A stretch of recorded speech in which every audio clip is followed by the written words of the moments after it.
സുഹൃത്തുക്കളെ, സഹോദരങ്ങളെ, എല്ലാവർക്കും ന്യൂസ് കേരള TVM-ലേക്ക് സ്വാഗതം. അപ്പോൾ കേരളത്തിൽ ഇല്ലാത്ത കുഴപ്പങ്ങൾ ഉണ്ടാക്കാൻ പിണറായിയുടെ പോലീസ് ശ്രമിക്കുകയാണ്.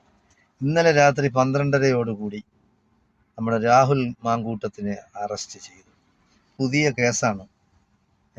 മൂന്നാമത്തെ ബലാത്സംഗ പീഡന വിവാഹ വാഗ്ദാനം നൽകി എന്ന് പറഞ്ഞ് രാഹുൽ മാങ്കൂട്ടത്തിനെ അറസ്റ്റ് ചെയ്തിരിക്കുകയാണ്.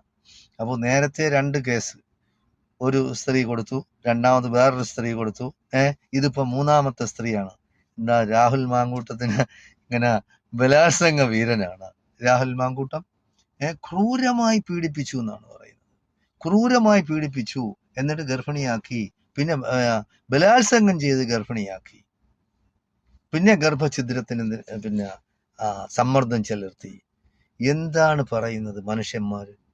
ഈ സ്ത്രീകളെല്ലാം, ഈ പെണ്ണുങ്ങളെല്ലാം ഇങ്ങനെ ഇറങ്ങി നടന്നാൽ എന്ത് ചെയ്യാക്കും?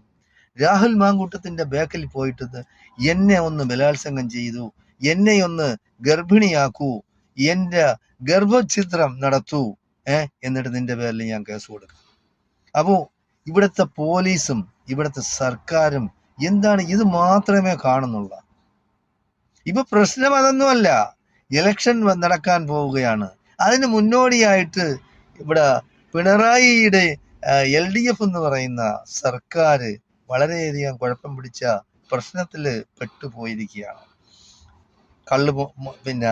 കള്ളിന്റെ പ്രത്യേകമായ ഇത് അനുമതി ആവശ്യം പോലെ കൊടുത്ത്, പണ്ടെങ്ങും ഇല്ലാത്ത വിധം നാട്ടിൽ മൊത്തം മദ്യഷാപ്പുകളാണ്.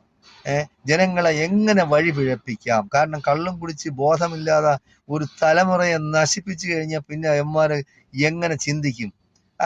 ചിന്തിക്കാനുള്ള ശക്തി പോലും നഷ്ടപ്പെടും. അത് ഒന്ന്. രണ്ടാമത്തെ കാര്യം, ഏത് ദൈവത്തിൻ്റെയും സ്വർണം അടിച്ചു മാറ്റും.